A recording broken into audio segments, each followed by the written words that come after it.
Olá, eu sou Daniel Archanhor, oncologista clínico e coordenador científico do Grupo de Oncologia DOR. Falar um pouquinho para vocês da minha impressão sobre a ASCO em tumores de cabeça e pescoço. Tumores de cabeça e pescoço, apesar de serem um problema de saúde pública e muito relevante no nosso cenário, sempre são deixados um pouquinho de lado na ASCO, mas teve alguns trabalhos interessantes, nada que mude totalmente a nossa conduta, mas algumas coisas que valem a comentário. Alguns trabalhos em câncer de tireoide, muitos focados em alterações genéticas nessa população.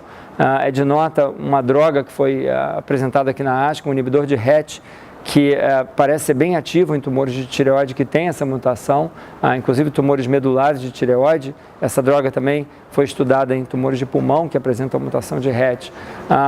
Em câncer de tireoide, algumas outras drogas apresentadas apenas em pôster, em falha anti-VEGF, nada que possa mudar a nossa conduta hoje em dia, e muita coisa sobre tumores HPV positivos. E nesse cenário, um estudo pequeno, mas bastante provocante, me chamou muita atenção. Um estudo feito com uma forma de tratamento diferente. Os pacientes eram submetidos à quimioterapia de indução, um esquema que a gente usa bastante, que é o esquema de docetaxel e cisplatina. E depois da quimioterapia, aqueles pacientes que tinham uma resposta parcial significativa, na ordem de 80%, eles eram submetidos a uma cirurgia transoral robótica, mais conhecida como TORS.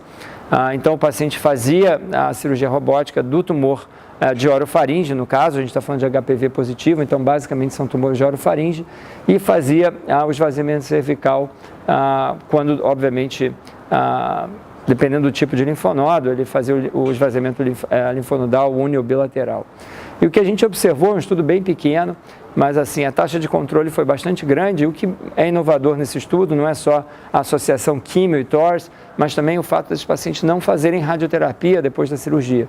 Ou seja, o controle local foi feito apenas com cirurgia, evitando assim as mazelas dos efeitos colaterais a longo prazo da radioterapia nesses pacientes, que a gente sabe são pacientes de ótimo prognóstico, e a radioterapia realmente tem efeitos colaterais importantes.